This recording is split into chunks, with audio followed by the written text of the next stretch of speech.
मुख्यमंत्री जयराम ठाकुर की अध्यक्षता में शिमला के पीटरहॉफ में आयोजित राज्य मंत्रिमंडल की बैठक में प्रदेश में कोविड-19 की स्थिति की समीक्षा की गई।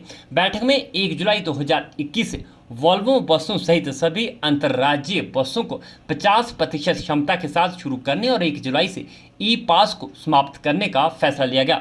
सभी सरकारी कार्यालय 1 जुलाई से 100% क्षमता के साथ कार्य करना शुरू करेंगे। बैठक में सभी दुकानों को प्रातः 9 बजे से रात 8 बजे तक खोलने का फैसला लिया गया, जबकि रेस्टोरेंट्स को रात्रि 10 बजे तक खुले रखने की अनुमति होगी।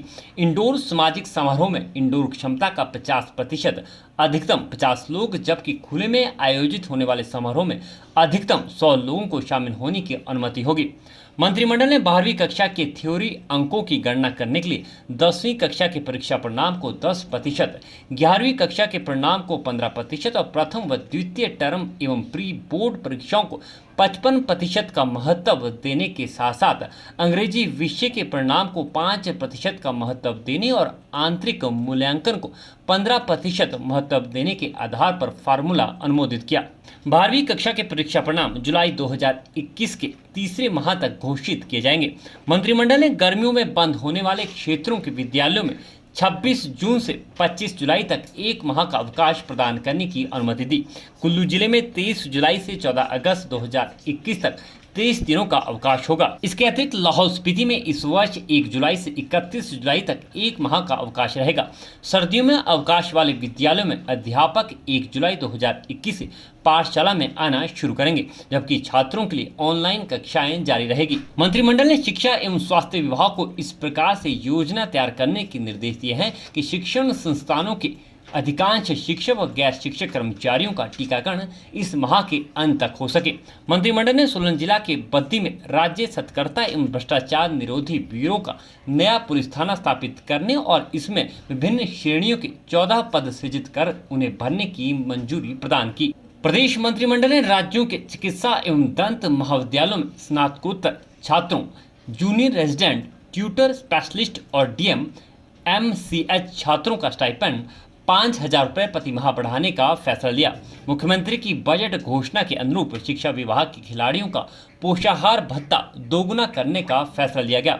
इस निर्णय के अनुसार खंड स्तर पर पोषाहार भत्ता 50 रुपए से बढ़ाकर 100 रुपए, आंचलिक व जिला स्तर पर 60 रुपए से बढ़ाकर 120 और राज्य स्तर पर 75 रुपए से बढ़ाकर 150 रुपए प्रतिदिन प्रति छात्र किया गया है। मंत्रिमंडल ने जिला चंबा में राजकीय माध्यमिक पाठशाला मनकोट, कुठेड़, केघा, सरोह को राजकीय उच्च पाठशाला और राजकीय उच्च पाठशाला बंजवार, सिंघाधार और डाड़ू को राजकीय वरिष्ठ माध्यमिक पाठशालाओं में स्तरोन्नत करने का निर्णय लिया। इन पाठशालाओं के सुचारू संचालन के लिए विभिन्न श्रेणियों के आवश्यक पद को सृजित कर भरने का फैसला लिया गया। मंत्रिमंडल ने शिक्षा विभाग के अंशकालिक जल वाहकों के मानदेय को 1 अप्रैल 2021 से 300 रुपए प्रति माह बढ़ाने का निर्णय लिया। इस निर्णय से विभाग के लगभग 1252 अंशकालिक जलवाहक लाभान्वित होंगे। मंत्रिमंडल ने राज्य में कोविड-19 की दूसरी लहर से निपटने के लिए प्रदेश के विभिन्न स्वास्थ्य संस्थानों में 30 जून 2021 तक विभिन्न श्रेणियों के 1602 पद आउटसोर्स के आधार पर भरने को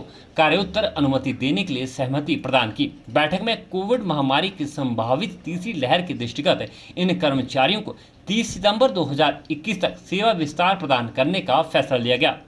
बैठक में गोविंद सागर जलाशय की कार्यप्रणाली में बदलाव के लिए पट्टा अवधि को कम से कम 1 से 4 वर्ष तक बढ़ाने का भी फैसला लिया गया। प्रदेश मंत्रिमंडल ने अभियोजन विभाग में सीधी भर्ती द्वारा अनुबंध आधार पर सहायक जिला न्यायवादी के 25 पद भरने को स्वीकृति प्रदान की।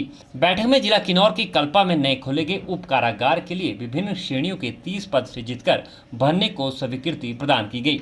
शहरी विकास मंत्री सुरेश भारद्वाज ने मंत्रिमंडल की बैठक में लिए गए फैसलों की विस्तार पूर्वक जानकारी दी। माननीय मुख्यमंत्री ठाकुर जयराम जी की अध्यक्षता में संपन्न हुई, जिसमें स्वास्थ्य विभाग द्वारा कोविड-19 की स्थिति पर विस्तृत प्रेजेंटेशन दी। मंत्रिमंडल ने जहां ये अनुभव किया कि कोविड-19 की जो दूसरी लहर कही जा रही है, जिसे दूसरा दौर भी कहा जा सकता है, उसमें एक्टिव केसेस में भी कमी आई है। डेली जो पॉजिटिव केसेस आ रहे हैं उसमें भी कमी आई है। और जो डेथ केसेस हैं उसमें भी कमी आई है। लेकिन मंत्रिमंडल ने महसूस किया है कि ये कमी जो है वो धीरे धीरे आ रही है। रिकवरी रेट जो है वो ज़्यादा है, लेकिन अभी भी लगभग 2400 एक्टिव केसेस जो हैं वो प्रदेश में रहते हैं। सरकार संभावित तीसरी लहर के लिए भी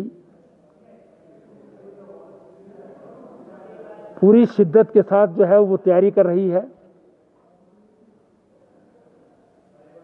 जो कहा जाता है कि ये शायद बच्चों के लिए जो है वो घातक साबित हो, उस दृष्टि से सभी स्थानों पर जो है वो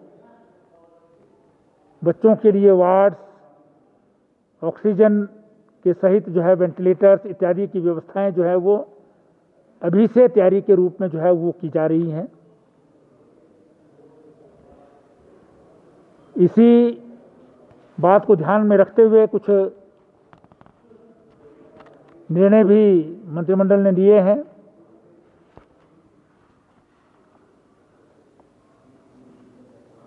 जिसमें inter state buses including Volvo buses 1 जुलाई से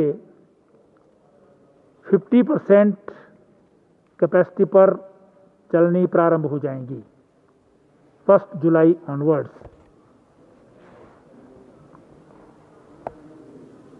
और ई पास भी 1 जुलाई से डिसकंटिन्यू कर दिया जाएगा, उसकी आवश्यकता नहीं रहेगी।